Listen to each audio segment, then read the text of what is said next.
আমরাই সবাই এখানে সম্মিলিত হয়েছি।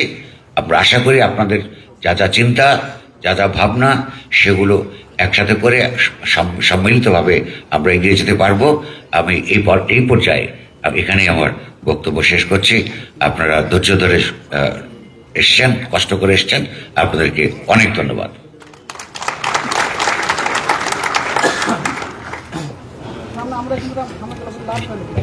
ধন্যবাদ নুরুল কবির।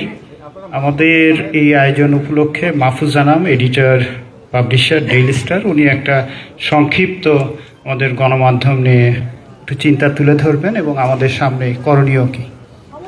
তারপরে আমরা মুক্ত আলোচনা আমরা একে একে সবাইকে আহ্বান করব তাদের মতামত দেওয়ার।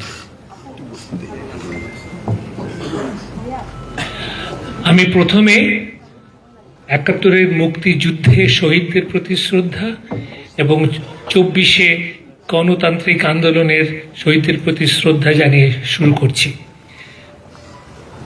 আমি প্রথমে যে অ্যাপিলটা করতে চাই সেটা হচ্ছে আমার সহকর্মীদের কাছে।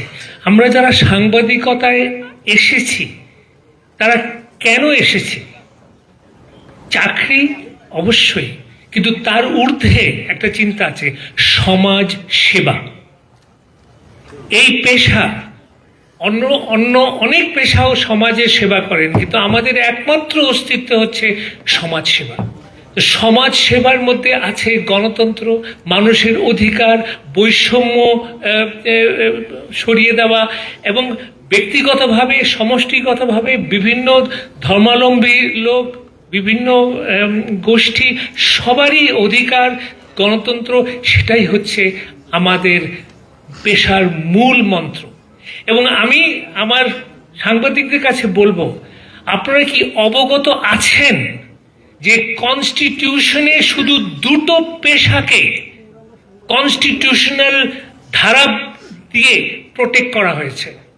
একটা হচ্ছে জুডিশিয়ারি, স্বাধীন জুডিশিয়ারি কনস্টিটিউশনে বলে দিয়েছে, এবং স্বাধীন গণমাধ্যম কনস্টিটিউশনে বলে দিয়েছে।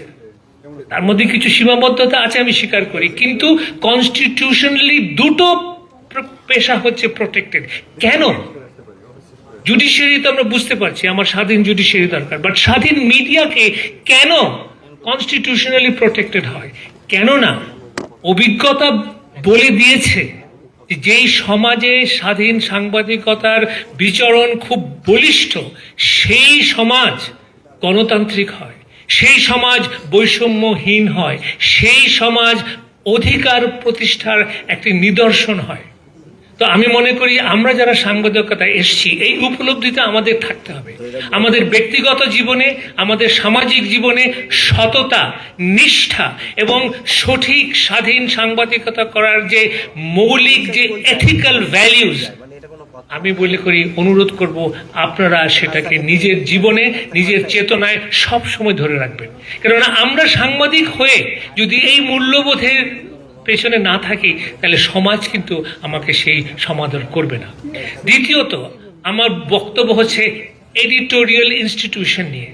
আমরা যারা এডিটর হওয়ার সৌভাগ্য অর্জন করেছি, আমরা যেন মনে রাখি আমাদের প্রত্যেকটি আচরণ, আমাদের প্রত্যেকটি কাজ, আমাদের নিজের জীবনের যে মূল্যবোধ, এটা কিন্তু আমার পেশাকে, আমার প্রতিষ্ঠানকে প্রভাবান্বিত করে।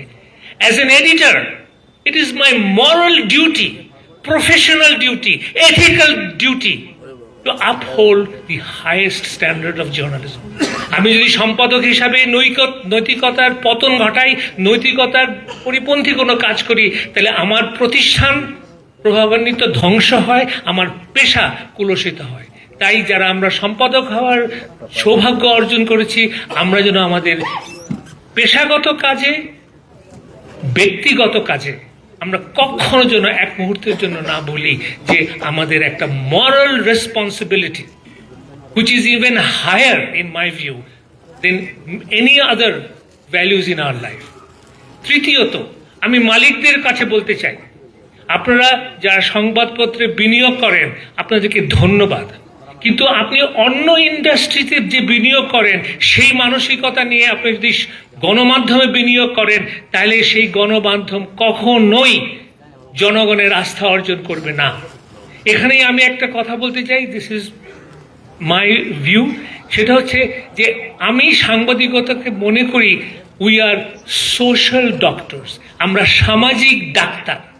আমি যখন একটা ডাক্তারের কাছে যাই, আমি কি কারণে যাই? আমি জানতে চাই আমার শারীরিক কোনো অসুখ বিসুখ আছে কিনা, দুর্বলতা আছে কিনা, আমার কোলেস্টেরল কি, আমার ভিটামিনের অবস্থা কি, অর্থাৎ আমার নেগেটিভ ইস্যুগুলোই জানতে চাই। আমি ডাক্তারের কাছে যাই না শুনতে যে ও আপনি তো you are looking very handsome, you are looking very beautiful, এটা শুনতে যাই না। আমি শুনতে যাই আমার কোনো অসুখ আছে কিনা।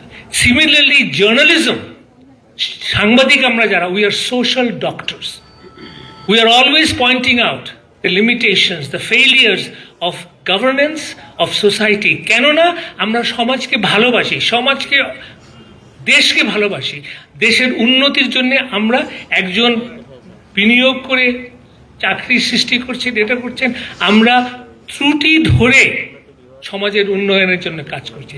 তাই যারা মালিক তারা মনে রাখবেন যে আমরা যদি আপনাদের ব্যবসায়িক স্বার্থে সাংবাদিকতাকে যদি আপনি বাধ্য করেন, তাহলে সেই সাংবাদিকতা কিন্তু জনগণ গ্রহণ করবে না। তাই আমার অনুরোধ থাকবে যে যারা মালিক তাদেরও একটি কি বলবো কোড অফ কন্ডাক্ট যেন থাকে। চতুর্থ আমি জুডিশিয়ারির কাছে অ্যাপিল করব যে আপনারা মনে রাখবেন যে স্বাধীন সাংবাদিকতা হচ্ছে স্বাধীন জুডিশিয়ারির একটা মূল অস্ত্র। Independent judiciary and independent journalism একে অপরের সম্পূরক। মাঝে মাঝে আমরা দুঃখের সঙ্গে দেখি যে এমন জাজমেন্ট আসে, এমন একটি কি বলবো এমন বক্তব্য আসে যেটা স্বাধীন সাংবাদিকতার পরিপন্থী। কন্টেম্পট অফ কোর্ট এমন একটা অস্ত্র জুডিশিয়ারির হাতে, সেটা যেন অপব্যবহার না হয়। আমরা যদি ভুলক্রমে জুডিশিয়ারি সম্বন্ধে কিছু লিখি, আমরা কন্টেম্পট করার জন্য লিখি না, আমরা জুডিশিয়ারিকে হেয় করার জন্য লিখি না, আমরা তাদেরকেও জবাবদিহিতার মধ্যে রাখতে চাই। Judiciary is a very important institution, এবং সেটাও কিন্তু জনগণের অধিকার আছে জুডিশিয়ারির পারফরমেন্স সম্বন্ধে জানা। কিন্তু আমরা অত্যন্ত শ্রদ্ধা ভরে আমরা জুডিশিয়ারির উপরে লেখালেখি করি, কোনো দিন তাদেরকে অপমান করার জন্য লিখি না। তাই আমার অনুরোধ থাকবে জুডিশিয়ারি আপনারা যেন স্বাধীন সাংবাদিকতার একটা বিরাট সহায়ক শক্তি হন। অ্যান্ড ফাইনালি আমার বক্তব্য হচ্ছে সরকারের কাছে, সরকার আপনি মনে রাখবেন আপনাকে কেউ সত্য কথা বলবে না, আপনার দলীয় লোকরা বলবে না ভয়ে, এবং আপনার সরকারের ব্যুরোক্রেসি বলবে না, আপনার সরকারের ইন্টেলিজেন্স কমিউনিটি বলবে না। তারা সবসময় আপনাকে প্রশংসার জগতে আবদ্ধ রাখবে। স্বাধীন সাংবাদিকতা হচ্ছে একমাত্র প্রতিষ্ঠান যারা আপনাকে সত্য কথা বলবে। এবং আমি মনে করি একটা সরকার সত্যিকার অর্থে যদি স্বাধীন সাংবাদিকতায় বিশ্বাস করে, সত্যিকার অর্থে সেই উদারপন্থী দৃষ্টিভঙ্গি রাখে, তাহলে তারাই সবচেয়ে বেশি লাভবান হবে। আপনি যে প্রোগ্রাম নিয়েছেন, আপনি যে প্রজেক্ট বাস্তবায়ন করছেন, এটা কি সঠিক? এটা কি জনগণ গ্রহণ করছে? এটা কি করাপশনের মধ্যে ডুবে যাচ্ছে না? এই কথা আপনাকে কে বলবে? আরেকটা কথা, সরকার আপনি যে বাজেট নিয়ন্ত্রণ করেন, লক্ষ লক্ষ কোটি টাকার বাজেট, আপনি এক মুহূর্তের জন্য মনে করবেন না এই টাকা আপনার, এই টাকা হচ্ছে ট্যাক্স পেয়ারদের, এই টাকা হচ্ছে জনগণের।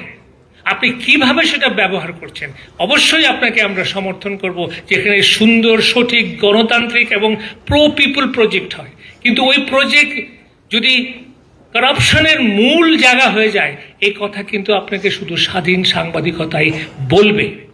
সর্বশেষ আমার বক্তব্য হচ্ছে যে আমি মনে করি যেমন এই জুলাইয়ের বিপ্লবের ফলে নতুনভাবে গণতন্ত্রের পুনঃপ্রতিষ্ঠা করার সুযোগ আসছে, জবাবদিহিতামূলক সমাজের প্রতিষ্ঠা করার সময় এসছে, একইভাবে সাংবাদিকতার একটা নতুন গণতান্ত্রিক, বলিষ্ঠ, ন্যায়পরায়ণ, এথিক্যাল জার্নালিজম করার একটা সময় এসছে।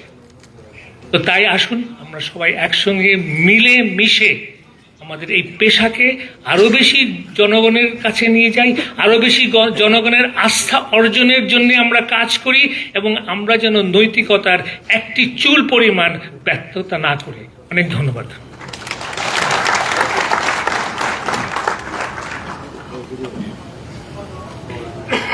জি ধন্যবাদ। আমি এখন হাসান হাফিজ, উনি আমাদের সম্পাদক পরিষদের সদস্য, উনি জাতীয় প্রেস